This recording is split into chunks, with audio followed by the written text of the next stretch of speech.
Number 6, all three of these companies are some combination of software companies or operate in the cloud. And that is itself a really important realization, because companies that are more software-oriented or more cloud-oriented basically are lighter business models, and we favor these a lot as well in the services that I pick stocks for and with my analysts. We like companies that don't have to invest a huge amount in heavy industry. They don't have to pay for everything that an airplane entails in order to get a plane flying up and making profits for the business. Heavier industries like, well, airplanes, cars, etc., where there's a huge amount of cost in order to get even a single product out there that somebody would buy.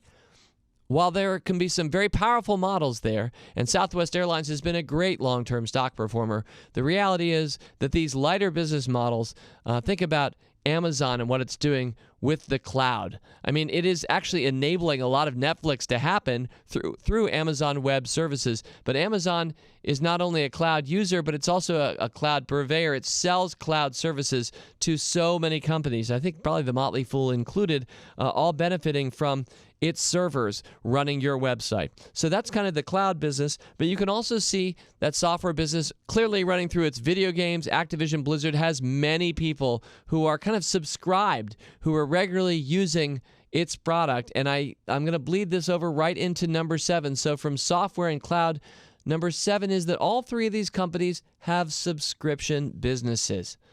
Maybe my favorite business model. You and I, as consumers, put up the cash up front. We buy ahead of time that service, Netflix for the month ahead, or World of Warcraft for the year ahead. Whatever it is, we are paying up front and creating recurring relationships with the companies we're doing business with.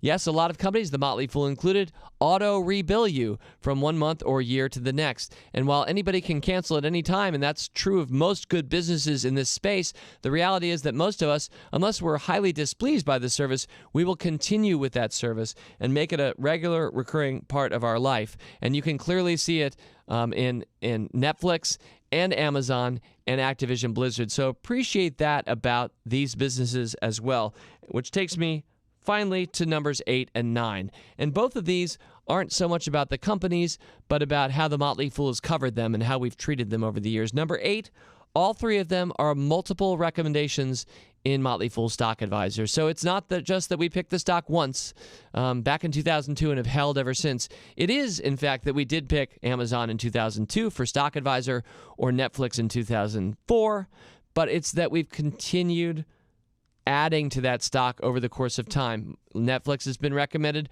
4 additional times since we first picked it. Activision Blizzard, I first picked in August of 2002. Similarly, I've added to it 3 separate times since. And finally, Amazon.com is probably the single stock that I've held the longest, predating Stock Advisor to when we had it. For those who remember the Motley Fool back in the AOL days, when we first launched our service, we had it in our original portfolio, which we called the Fool portfolio at the time, and then later rebranded to the Rule Breaker portfolio. This is all before Motley Fool Stock Advisor. We bought Amazon in 1997, but we've added several times since. And so that's really important. It's important for us as investors, I think, to find what's working and add to that over time. Too many of us think about just adding to something that's down or trying to get back to even with a loser by lowering our cost basis. And we've talked about this on this podcast. That can work in some situations, and brave people do that all the time. But in my experience, you're better off more often than not, if you have new money, putting it towards something that's working, towards something that's winning.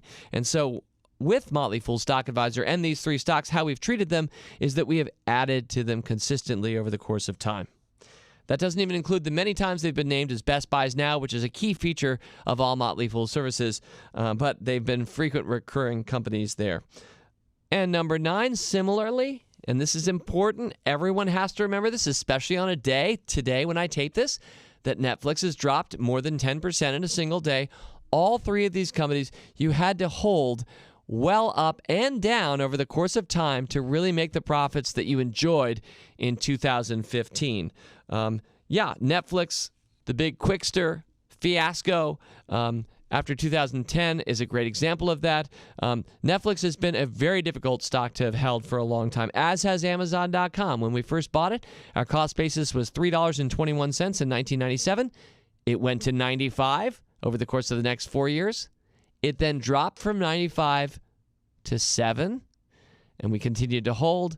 And these days, I'm happy to say it's much closer to, well, it's over 600. So we've been well rewarded, but along the way, there have been many and will be many drops for these kinds of companies, more volatile stocks.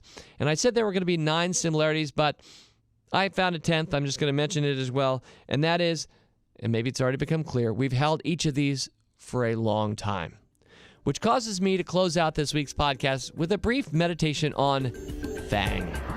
As always, people on this program may have interest in the stocks they talk about, and the Motley Fool may have formal recommendations for or against. So don't buy or sell stocks based solely on what you hear.